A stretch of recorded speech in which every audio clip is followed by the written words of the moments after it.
weight of the world had finally frayed the rope of his will. For every man, there is a final silence he craves, a quiet room away from the noise of failure.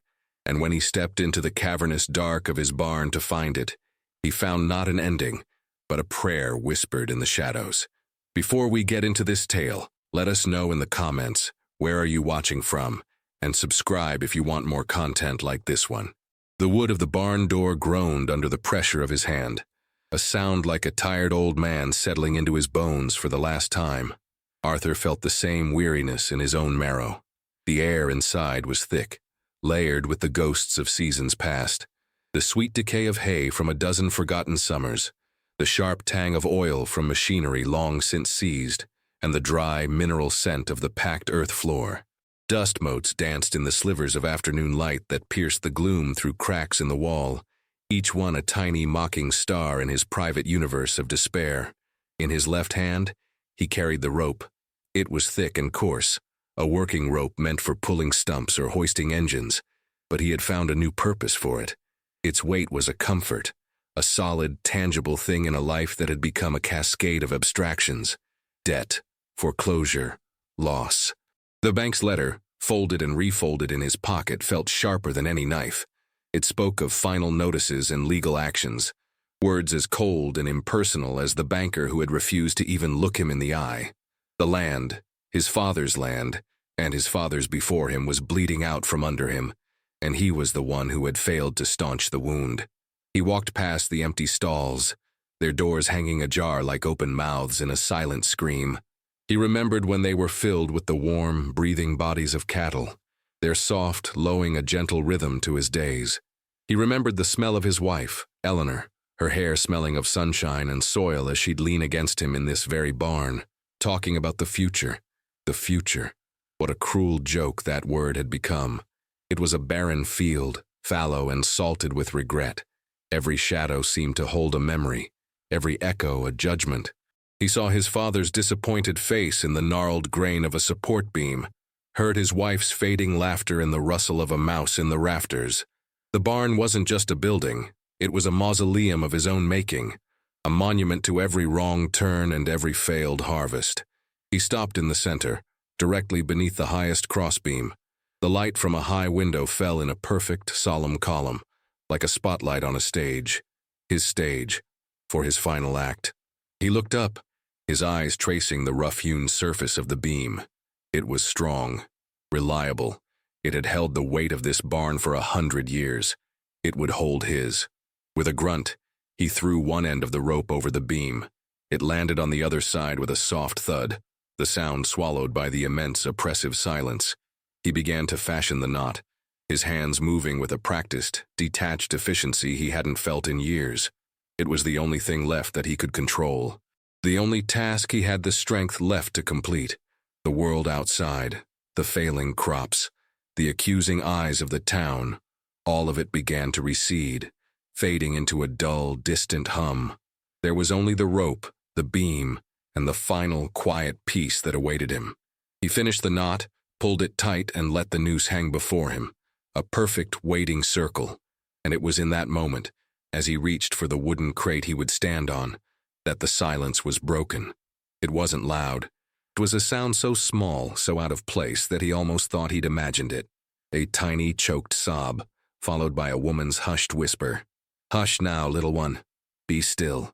Arthur froze, his hand hovering over the crate. His heart, which he had willed into a state of cold numbness, hammered against his ribs. He was not alone. His head snapped toward the source of the sound, his eyes straining to pierce the deepest shadows of the barn, over by the old, rusted tractor he hadn't been able to afford to fix.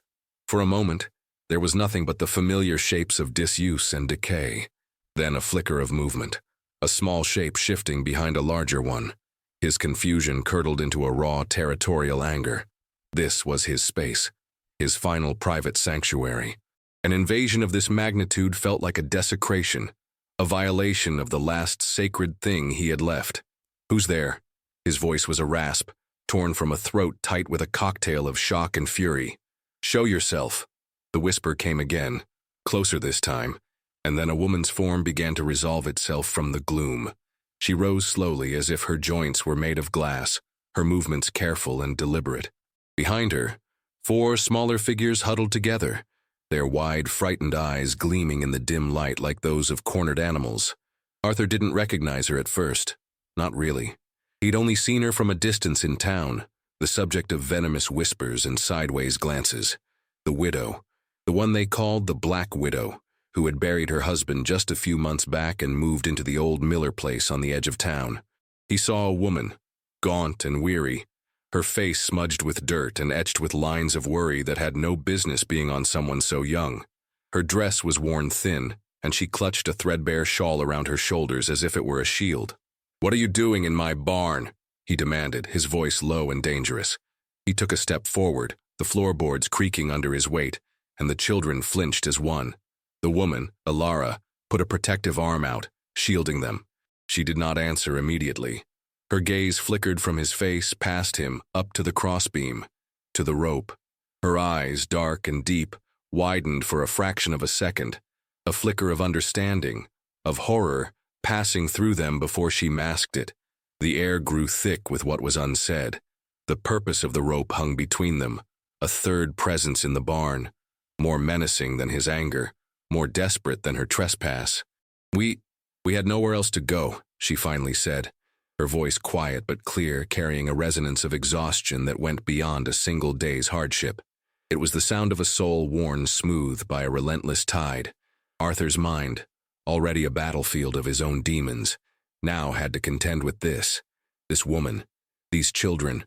The town's gossip swirled in his head, that her husband's death was convenient, that she was after his insurance, that she was bad luck, a parasite. He had heard Sheriff Brody talking about her down at the general store, his words painting her as a grifter to be watched. And here she was, in his barn, proving them all right. "Nowhere to go?" he scoffed, the sound bitter. "This is private property. This is my home." He gestured vaguely at the dilapidated surroundings, the irony of the word home lost on him in his rage. "You can't just set up camp wherever you please." The oldest of the children, a boy of maybe 10, stared at him with an unnerving intensity, his expression not one of fear, but of weary defiance. He looked like he had seen too many angry men, shouldered too many of their burdens. The sight of the boy's face, so old and so young, sent a strange, unwelcome pang through Arthur's chest, a feeling he quickly crushed under another wave of anger. He needed the anger. It was a shield against the abyss he'd been about to step into. "We were just praying," the woman, Alara, said softly, her eyes still holding that terrible, knowing light. We heard you were having trouble. We were praying for you." The word struck Arthur with the force of a physical blow. Praying for him? The sheer, unmitigated absurdity of it stole the air from his lungs. He wanted to laugh, a harsh barking sound. He wanted to scream. These vagrants, these trespassers, hiding in the filth of his failure, had the audacity to be praying for him. The irony was a blade twisting in his gut. The town pitied him with whispers. The bank condemned him with ink. But these strangers, these ghosts in his own barn, offered him prayers. It was an intimacy he couldn't bear. "Get out," he said, the words falling like stones into the heavy silence. "All of you, get out now." He pointed a trembling finger toward the great barn door, the single rectangle of fading daylight that represented an outside world he no longer wanted any part of. He willed them to disappear, to melt back into the shadows they had emerged from, so he could be alone with his decision. But they didn't move. The woman stood her ground, a fragile bastion against his rage. Her children clustered behind her like chicks sheltering under a hen's wing. It was her stillness that was most infuriating. She wasn't begging. She wasn't crying. She was just there, a witness, an obstacle. "Please," she said, and the single word was freighted with a history of desperation he couldn't begin to comprehend. "Just until the sun goes down. It's not safe for us on the road after dark." Arthur's eyes narrowed. The road. He pictured them, a woman and 4 children, walking the dusty shoulder of the county line as night fell, vulnerable and exposed. A part of him, a deeply buried, long-neglected part, stirred with a flicker of something that felt dangerously like empathy. He ruthlessly stamped it out. Empathy was a luxury. It was a currency he had run out of long ago, spent on a dead wife and a dying farm. "That's not my problem," he bit out, the cruelty of the phrase tasting like ash in his mouth. He was a man about to hang himself. What did he care about the problems of others? His own were a weight so immense they were about to snap his neck. Yet their presence had changed the very air in the barn. It was no longer a silent tomb awaiting its occupant. It was charged, alive with the terrified, shallow breaths of 5 other people. His private ritual had been contaminated. The clean, simple finality he had craved was now messy, complicated. He looked from their faces, pinched with hunger and fear, to the rope hanging there like a question mark. It looked obscene now, theatrical and foolish in front of this audience. The raw, personal agony that had led him to this point felt diminished somehow, almost performative. He felt a flush of shame, hot and sharp, which only fueled his anger further. How dare they make him feel ashamed of his own despair? How dare they interrupt his ending and turn it into this squalid, pathetic drama? His gaze fell upon the smallest child, a little girl who couldn't be more than 4, clutching a worn, one-eyed teddy bear. She wasn't looking at him, but at the single column of light from the high window, her expression one of simple, untainted wonder. As he stared at the little girl, her face tilted up towards the light, an image ambushed him. It came not as a gentle memory, but as a sharp, splintering crack in the dam of his carefully constructed misery. It was Eleanor, his Eleanor, standing in this exact spot years ago. The barn was new then, or at least it felt new, filled with the promise of good years and bountiful harvests. The same column of light had streamed down, catching the gold in her hair, and she had turned to him, her smile a sunrise. "We'll fill this place with life, Artie," she had said, her voice full of a certainty he had borrowed for years. "This barn will hear the laughter of our children one day." They had never had children. The laughter never came. The silence that followed her death had been absolute, a vacuum that had slowly sucked all the life and color from his world. But seeing that little girl, so small and so alive in that same shaft of light, was like hearing a faint ghostly echo of that long-lost dream. The sight didn't bring him comfort. It brought a fresh wave of pain, a phantom limb aching for a life he never got to live. He had sealed that part of himself off, bricked it up like a tomb after Eleanor was gone. Now, these children, with their fearful eyes and their quiet, breathing presence, were pressing against the mortar, threatening to bring the whole wall down. He felt a tremor of something he hadn't felt in a very long time, a connection to the past that wasn't solely defined by loss. He remembered standing with his own father in this barn, a small boy dwarfed by the towering architecture of his inheritance. His father had lifted him up to touch the massive central beam, the very one his rope now desecrated. "This is the heart of the farm, son," his father had said, his voice a low rumble. "It holds everything up. As long as it stands, we stand." He was letting it fall. He was letting them all fall. The thought was a fresh spike of guilt. He had convinced himself that his end was a solitary act, a quiet closing of a book no one else was reading. But the ghosts his mind had conjured were now joined by living, breathing reminders of all the continuations he was betraying. He looked at the oldest boy again, the one with the old man's eyes. He saw a flicker of his own boyhood self in the boy's defiant posture, that stubborn pride that farmers pass down like a genetic trait, the refusal to be broken, even when you were already on your knees.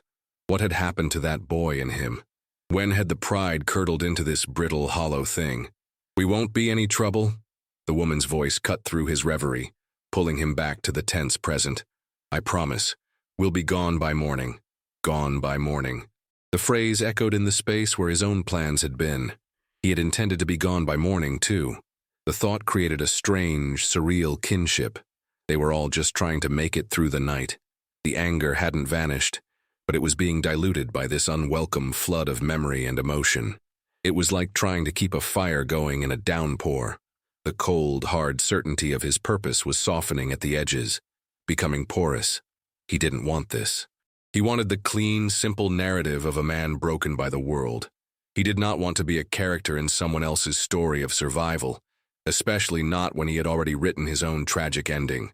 He was losing control of the scene, of the final, terrible piece he had orchestrated. The distant crunch of tires on the gravel laneway was a sound so alien to the insulated world of the barn that it made everyone flinch. Arthur's head jerked up, his farmer's instincts immediately identifying the sound. It wasn't a light vehicle. It was the heavy, lumbering tread of the county sheriff's truck. A new kind of dread, cold and sharp, pierced through his self-pity. Sheriff Brody. Of course. It was probably Martha, his nosy neighbor to the east, who hadn't seen him do his chores and whose curtains were always twitching. He pictured her peering through her binoculars, seeing the strange woman and children slip into his barn, and immediately getting on the party line. Brody was a man who thrived on the small dramas of their small town, a man whose sense of justice was shaped by years of accumulated gossip and prejudice.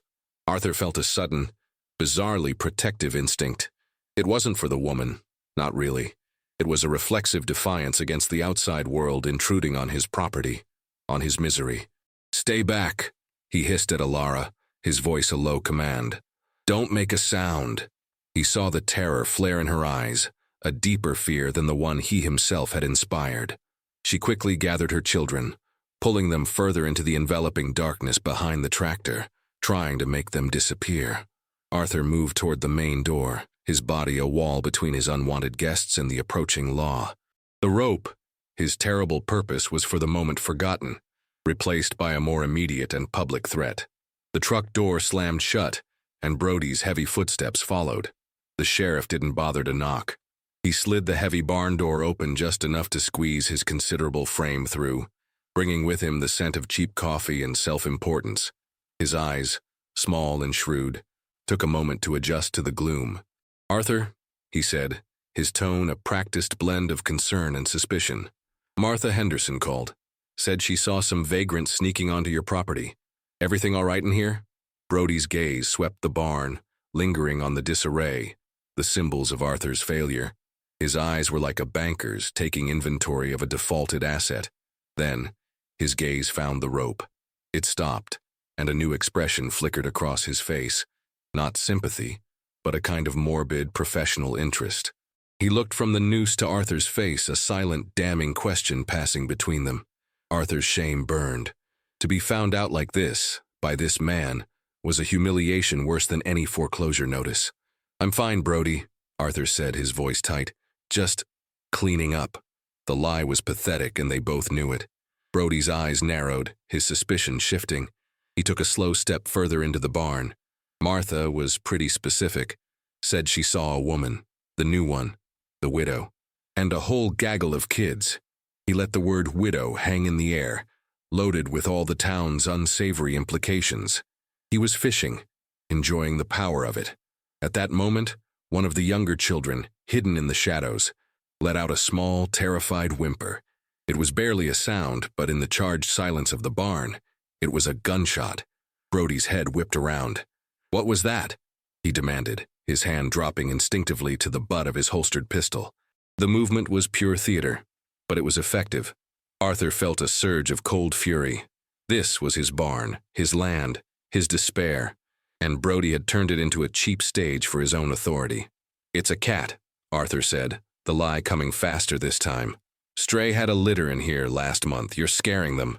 He stepped forward, positioning himself squarely between Brody and the corner where the family was hiding.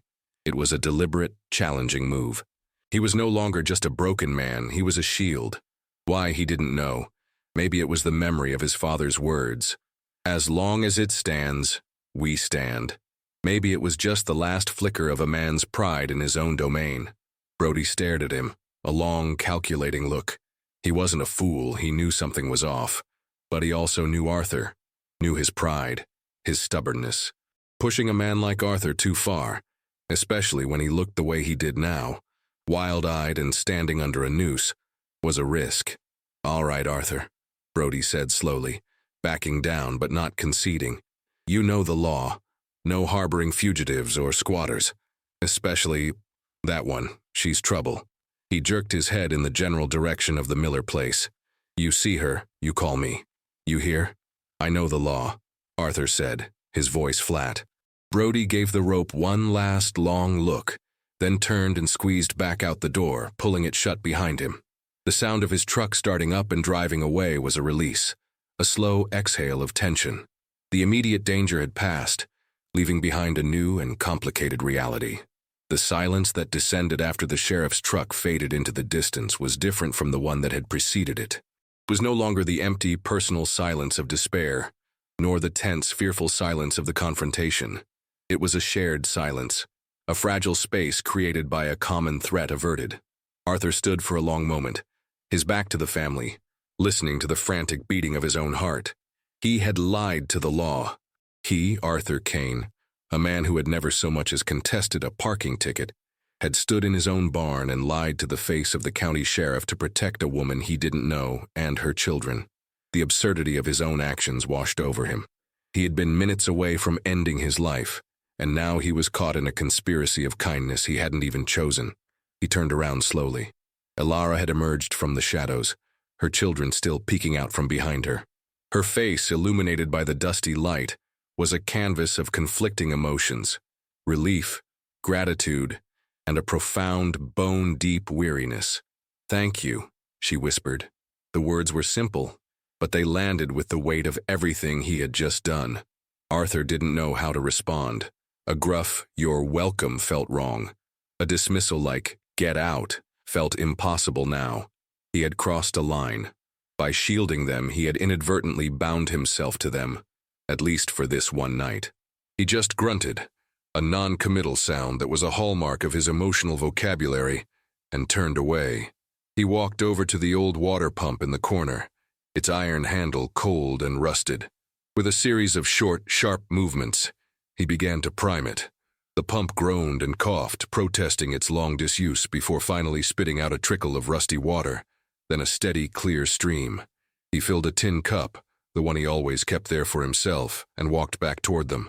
He didn't look at Elara. He knelt down, his old knees cracking in protest, and held the cup out to the smallest child, the girl with the teddy bear. She shrank back at first, her eyes wide, before her mother gave her a gentle nudge. Hesitantly, the little girl reached out with two small, grubby hands and took the cup. She drank greedily, water dribbling down her chin. Arthur watched her, a strange, hollow ache in his chest. He filled the cup again and again for each child, and then finally for Elara.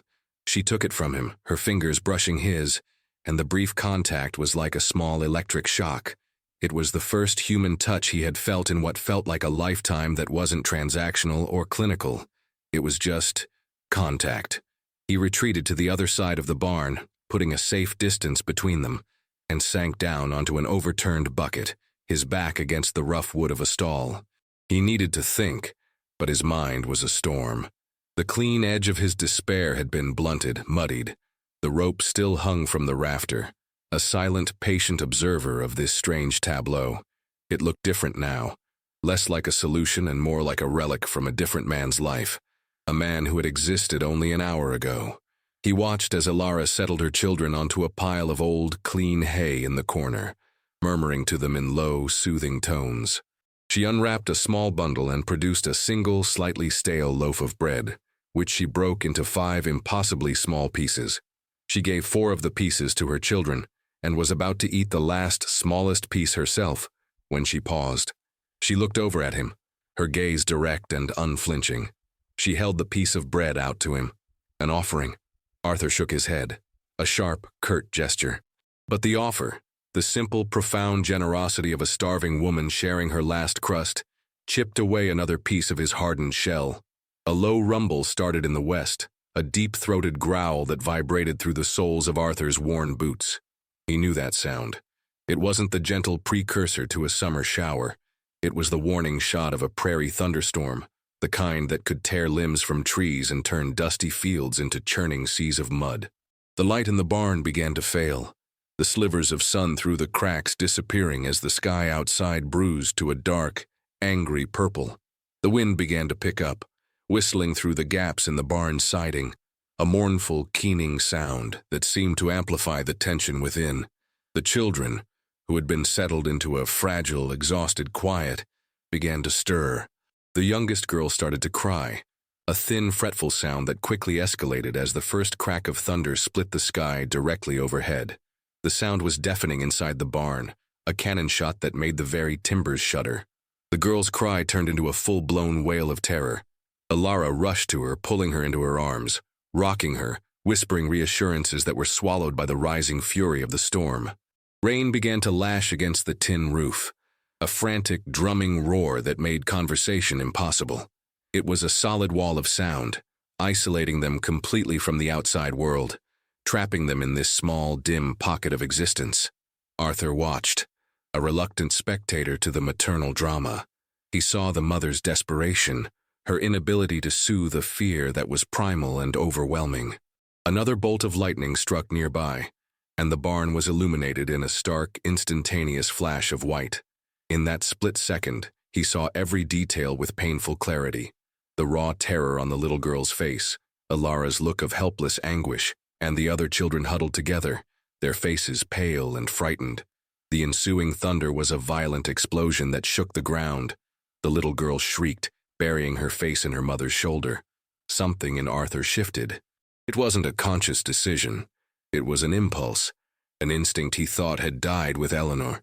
He got up from his bucket and walked over to them, his movements stiff and uncertain. He knelt beside the weeping child, feeling clumsy and out of place. He didn't know what to say. Words of comfort were a foreign language to him now. Instead, he reached into his pocket, his calloused fingers fumbling past the sharp edges of the folded bank letter, and found what he was looking for, a small, smooth river stone. It was a worry stone, one Eleanor had given him years ago. He'd carried it for so long its surface was as polished as glass. He held it out to the little girl. "Here," he said, his voice barely audible over the din of the rain. "Hold this. It's a magic stone. It keeps the thunder monster away." The words sounded foolish, childish, but they were all he had. The girl, her face wet with tears and snot, peeked at him from the safety of her mother's embrace. She saw the stone, dark and gleaming in his palm. Hesitantly, she reached out and took it. Her small, warm fingers closed around it. She squeezed it tight, her sobs beginning to quiet, replaced by small, hiccuping breaths. He stayed there, kneeling on the hard-packed earth, as the storm raged around them. He didn't look at Alara, but he could feel her watching him. He focused on the child, who was now examining the stone with a focused intensity, her fear momentarily forgotten, replaced by a child's powerful curiosity. In that moment, he wasn't a failed farmer. He wasn't a man at the end of his rope.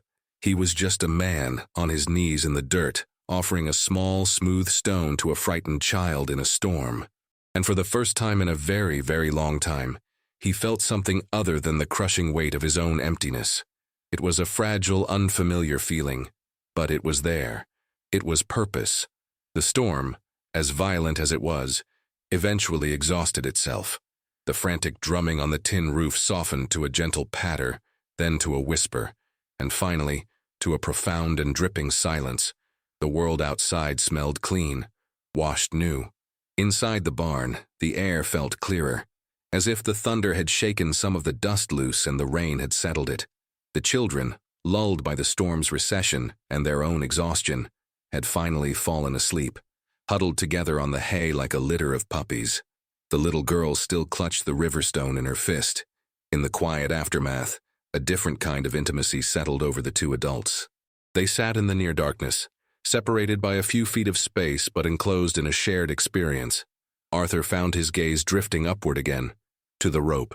It hung there, limp and dark against the gray pre-dawn light that was beginning to filter through the high window. It seemed to accuse him now, a stark reminder of the man he had been just a few hours ago. "I was going to use that," he said, the words coming out before he had a chance to stop them. His voice was low, raspy, not much more than a breath. He didn't look at her, kept his eyes fixed on the noose. "I know," Alara said softly. There was no judgment in her voice, only a deep, sorrowful understanding. "My husband," she began, her voice gaining a slight tremor before she steadied it. "The town thinks. They think I was glad when he died." She paused, picking at a loose thread on her shawl. "And they're right. I was." The confession hung in the air, as stark and revealing as his own. Arthur turned his head to look at her. He saw not the black widow of town gossip, but a woman finally unburdening herself. "He wasn't a good man," she continued, her eyes distant, looking at a past he couldn't see. He drank, and when he drank, he had a temper. The money he had wasn't from hard work, it was from deals that hurt other people. The insurance they all whisper about? It was a pittance, enough to bury him and not much else. His death, it wasn't a tragedy, it was an escape. For me and for them. She gestured with her head toward her sleeping children. But it left us with nothing. Less than nothing. His partners came looking for money he owed them. The landlord threw us out. We became ghosts, invisible to everyone except the people who wanted to blame us for something. She finally looked at him, her dark eyes searching his face. We came here because I heard there was work, picking fruit at the orchards on the other side of the county. But we ran out of road, ran out of everything. I saw your barn. It looked quiet, safe. The pieces of her story clicked into place, dismantling the cruel caricature the town had built. He saw her not as a predator, but as prey. They were two sides of the same coin of desperation. He had been running from a life of failure. She had been running toward any hope of a future. Both of them had ended up here, in this barn, at the end of their respective roads. He thought of Brody's smug, knowing face, of Martha's gossiping calls. He had listened to it, passively absorbed it, and on some level he had believed it. The shame of that realization was a heavy weight. My wife, Eleanor, he found himself saying, the name feeling strange on his tongue after so long. She died 2 years ago. The cancer took her slow, took all our savings with it. After she was gone, the color just went out of the world. The crops failed. The debts piled up. This place, he gestured to the barn around them. It started to feel more like a tomb than a home. He looked back at the rope. I just got tired of fighting a battle I'd already lost. They sat in the shared space of their confessions, two broken people in a broken-down barn. The darkness was no longer menacing. It was a comfort, a blanket under which they could show their scars without fear. The rope was not just his shame anymore. It was part of a larger story, a story that now included them. The shared burden felt, impossibly, lighter than the solitary one he had been carrying. The first true light of dawn was tentative, a pale, watery gold that crept through the cracks in the barn walls. It didn't burst in but seeped, slowly filling the space, transforming the mundane into something beautiful. The dust motes, stirred by their presence, no longer looked like mocking stars, but like 1,000 tiny promises, each one dancing in the ethereal beams of light. The air was cool and smelled of damp earth and new beginnings. Arthur had not slept. He had sat on his overturned bucket all night, a silent, watchful guardian. He had watched the light change, watched the steady, rhythmic breathing of the 4 sleeping children, and felt the slow, tectonic shift within himself. The crushing weight on his chest had not vanished, but it had changed its nature. It was no longer the dead weight of despair, but the living weight of responsibility. It was heavy, yes, but it was a weight a man could learn to carry. His gaze fell upon the rope. It hung in the morning light, a stark and ugly thing, a symbol of a choice he had almost made. It was an artifact of a stranger, a ghost of the man he was yesterday. It represented a surrender he could no longer afford, a selfishness he could no longer justify. The sleeping children were a testament to that. Their fragile lives, thrust into his own, had become an anchor, holding him to the world he had been so ready to leave. He looked at the oldest boy, whose face in sleep had lost its hardened, defiant edge, looking only young and vulnerable. He looked at the little girl, her small hand still curled into a fist, protecting the magic stone he had given her. They had prayed for him. In his darkest moment, these small, frightened strangers had offered him the one thing they had left to give. He stood up, his joints protesting with a chorus of creaks and groans. He felt every one of his 56 years, but as he walked toward the center of the barn, his steps felt steadier, more purposeful than they had in years. He reached the spot directly beneath the crossbeam. He didn't need the crate. He reached up, his calloused fingers wrapping around the coarse, thick fibers of the rope. He gripped it tightly, the texture a reminder of the ugly work it was intended for. Then, with a grunt of effort, he untied the knot. It was a stubborn, tight knot, meant to hold, meant to be final. It fought him, resisting his efforts to undo what had been done with such grim determination. He struggled with it, his breath coming in ragged bursts, his knuckles scraping against the rough wood of the beam. It was a fight a fight against his own past, against the despair that had tied it. Finally, with one last violent tug, the knot gave way. The rope came free, slithering down into his hands. He stood there for a long moment, the full, heavy coil of it in his arms. It was just a rope again, a tool, something to be used for life, for work, for building things up, not for tearing them down. He carried it over to a hook on the wall where it had always belonged and hung it there, its purpose restored, its dark magic dispelled by the morning light. The act was quiet. There was no audience, no applause. The family was still asleep, but it was the most significant thing he had done in his entire life. He had taken down the rope. He had chosen. The smell of coffee, weak but hot, began to fill a corner of the barn. Arthur had managed to get the old single-burner camp stove working, a relic from a fishing trip with his father decades ago. He had found a small, forgotten tin of coffee grounds, and the aroma felt like a domestic miracle in the rustic cathedral of the barn. The children were beginning to stir, woken by the unfamiliar smells and the growing light. They sat up, rubbing their eyes, looking around with a dazed confusion that quickly sharpened into wariness as they remembered where they were. Ilara was already awake, watching him, her expression unreadable. Arthur poured the coffee into 2 tin cups. He handed one to her without a word. She accepted it, her hands wrapping around the warmth. It was a simple communion.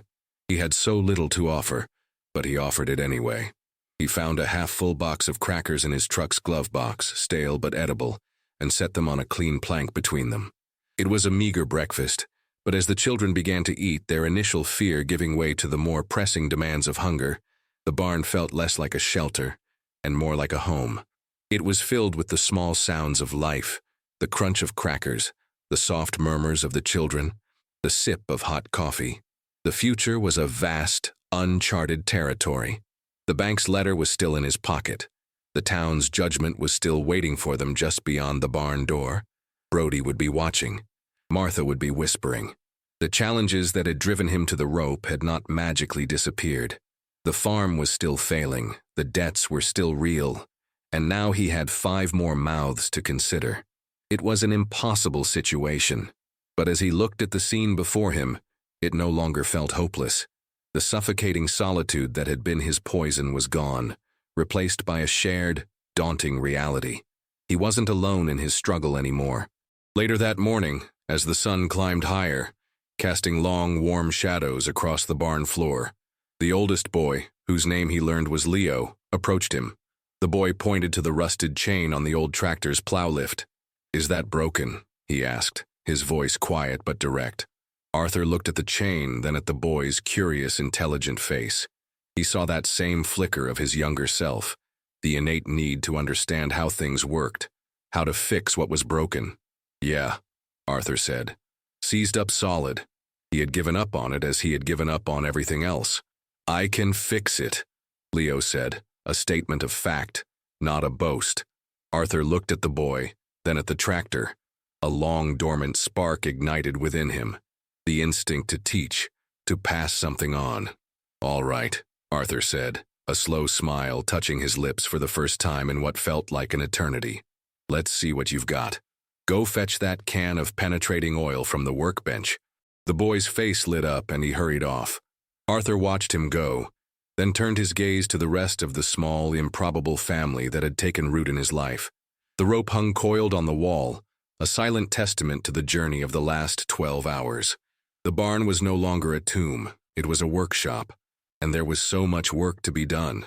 The first step had been taken.